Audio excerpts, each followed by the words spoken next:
नमस्कार खबर ओडिया को आपण मानक बहुत बहुत स्वागत।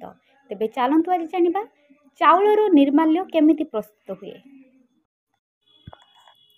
ଯେଉଁ ଚାଉଳ କେବଳ ଜଗନ୍ନାଥଙ୍କ ରୋଷେଇ ଘରେ ରନ୍ଧାଯାଏ ତାକୁ ଅମୁଣିଆ ଅନ୍ନ କୁହନ୍ତି।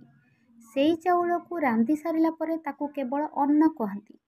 ସେଇ ରନ୍ଧା ଅନ୍ନ ଯେତେବେଳେ ରୋଷେଇ ଘରୁ ବାହାରକୁ ଆସେ ସେତେବେଳେ ଏହାକୁ ଛେକ କୁହନ୍ତି।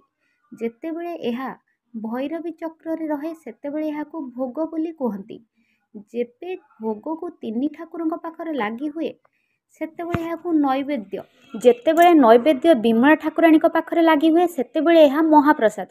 ଏହି ମହାପ୍ରସାଦ ଯେତେବେଳେ ପଞ୍ଚପରମେଶ୍ୱରଙ୍କ ଆଗରେ ହୁଏ ସେତେବେଳେ ଏହା କୈବଲ୍ୟ ବୋଲି କୁହାଯାଏ। କୈବଲ୍ୟକୁ ଭକ୍ତମାନେ ଖାଆନ୍ତି ସେତେବେଳେ ଏହା ଅଭଡ଼ା ବୋଲି କୁହାଯାଏ। ଅଭଡ଼ାର ଯେକୌଣସି ଛଡ଼ା ଯାଇଥିବା ଅଂଶକୁ ଶୁଖାଇ ରଖିଲେ ତାହା ନିର୍ମାଲ୍ୟ ବୋଲି କୁହାଯାଏ। ଏହା ହିଁ ଜଗନ୍ନାଥ ସଂସ୍କୃତିର ବିଚିତ୍ରତା। ଜୟ ଜଗନ୍ନାଥ।